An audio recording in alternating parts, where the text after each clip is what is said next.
আর জান্নাতীদের 120 কাতার হবে। কত কাতার? 120 কাতার। তার মধ্যে 80 কাতার হবে উম্মতে মুহাম্মাদি, বলেন সুবহানাল্লাহ। আর এই উম্মতে মুহাম্মাদির মধ্যে আরো 70,000 স্পেশাল মানুষ আছে। কত হাজার? যারা বিনা হিসেবে বিনা আযাবে ডাইরেক্ট জান্নাতে যাবে ইনশাআল্লাহ। আমরা এসেছি পৃথিবীতে জান্নাত থেকে, এখানে পরীক্ষা দিচ্ছি, উদ্দেশ্য আবার সেই জান্নাতেই ফিরে যাওয়া। আমরা এখানে থাকতে আসি নাই তো, থাকতে আসছি। আমরা এখানে আসছি জান্নাত থেকে, ফিরে যাব কোথায়? ইনশাআল্লাহ জান্নাতে, ইনশাআল্লাহ জান্নাত। 70,000।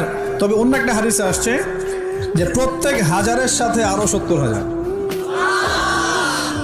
তবে শর্ত কঠিন। কিরকম শর্ত? সাহাবীরা বসে ডিসকাস করছেন কে হতে পারে তারা। কেউ বলছেন তারা হয়তো প্রথম দিকের মুসলিমরা হবেন, কেউ বলছেন তারা হয়তো মুজাহিদরা হবেন, কেউ বলছেন তারা বদর যুদ্ধের সাহাবীরা হবেন ইত্যাদি। তখন নবী সাল্লাল্লাহু আলাইহি ওয়াসাল্লাম আবার চলে আসলেন, ব্যাক করলেন, ব্যাক করে বলছেন